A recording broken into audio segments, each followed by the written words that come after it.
Namaste, welcome to everyone. আপনাদের সবাইকে স্বাগত জানাই। তো বন্ধুরা, হয়তো আপনারা সবাই ভালো আছেন, সুস্থ আছেন। তো ভালো থাকুন, সুস্থ থাকুন। তো গ্রামারের ক্লাসে আজকে আমরা শিখব নাউন। তার আগে আমরা শিখেছি পার্ট অফ স্পিচ, মানে বাক্যের অংশ। যে বাক্যের যে অংশ হয়, 8টি অংশ ভাগ থাকে, ওখানে 8টি বিষয় থাকে একটি সেন্টেন্সে। তো সেই ভাগগুলোর এক একটা করে আমরা বিস্তারিত আলোচনা করব। তো প্রথমে আছে নাউন আমাদের।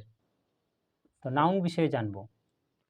তো অধ্যায়গুলো আমাদের যাবে প্রত্যেকটার সাথে প্রত্যেকটার যুক্ত লিঙ্ক আছে।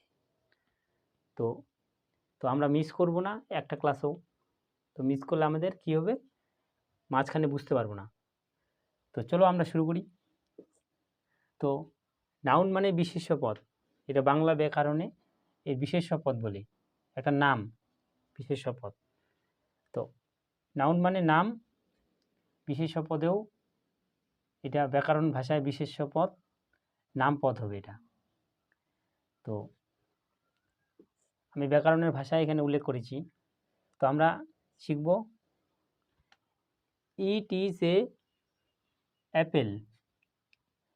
তো এটা একটা আপেল। তো এই আপেলটা হচ্ছে নাম একটা, এটা ফলের নাম একটা, এটা একটা আপেল।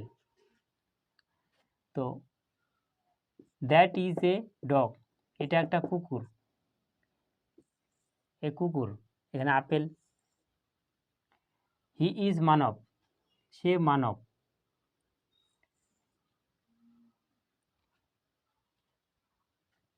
তো এই তিনটা সেন্টেন্স আমরা বিস্তারিত এখন আলোচনা করব। তো ওপরের সেন্টেন্স লক্ষ্যগুলো লক্ষ্য করো। প্রথম সেন্টেন্সে অ্যাপেল, এটা একটা ফলের নাম, বলেছিলাম যে ফলের নাম।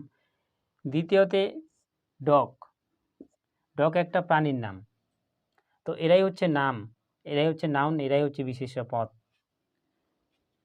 এই অ্যাপেল, এখানে ডগ, এরাই হচ্ছে নাউন, NOUN, নাউন। এটাই হচ্ছে নাউন। কি নাউন, এটাই হচ্ছে নাউন। তো বোঝা গেল। এখানে মানব, সে সে হয় মানব, সে ছেলেটি মানব। তো এইভাবে আমরা বিশেষ্য পদ বার করতে পারবো, তাই নাকি? তো এবার এখানে বিশেষ্য পদ কাকে বলে, নাউন কাকে বলে আমরা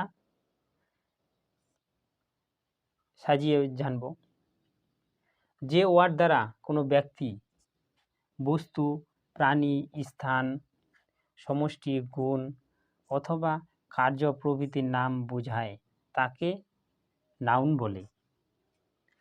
ব্যক্তি বলবে বস্তুর নাম, প্রাণীর নাম, স্থান, সমষ্টি, গুণ, কার্য মানে কাজ, কোনো প্রভৃতির নাম উল্লেখ থাকবে। তো সেই বিষয়গুলোকে নাউন আকারে আমরা চিহ্নিত করব, মানে বুঝতে পারবো যে এটা নাউন। একটা বাক্যে সেই বিষয়গুলো আমরা বার করতে পারবো। তো যেমন এখানে ইট ইজ এ অ্যাপেল, এটাকে বার করতে শিখলাম আমরা নাউন। এরপর আমরা এই যে বাকি যে ওয়ার্ডগুলো আছে ইট, ইজ, অ্যান, এগুলোতে এক একটা মানে বাক্যের একটা অংশ। তো এই অংশগুলো বিষয়ে আমরা এরপরে আস্তে আস্তে জানবো। আমরা শিখলাম আজকে নাউন বিষয়ে। তো এরকম করে আমরা 8 প্রকারের অংশ নিয়ে একটা সেন্টেন্স তৈরি হয়। তো যাই হোক, আজকে হয়তো এই বিষয়টা বোঝা গেল। এরপরে আমরা নেক্সটে নাউনের পরে যাব, তারপর আছে প্রোনাউন আছে। এভাবে আমরা আস্তে আস্তে সিঁড়ি দিয়ে আস্তে আস্তে বিষয়গুলো জানবো। তো এর আগে আরও অন্যান্য ক্লাসে বলেছি যে এগুলো না শিখলে আমরা স্পোকেন ইংলিশ বা ইংরেজির অন্যান্য বিষয়গুলো মিস হয়ে যায়, আমাদের বুঝতে পারবো না, জানতে পারবো না। এভাবেই আমাদের স্পোকেন ইংলিশটা বুঝতে পারবো, লিখতে পারবো, করতে পারবো। তো এইভাবেই আমরা স্ট্রং হবো আস্তে আস্তে। তো যাই হোক, আজকে ভিডিওটি এখানেই শেষ করছি। ভালো থাকবেন, সুস্থ থাকবেন, এগুলো নোট করে নিবা।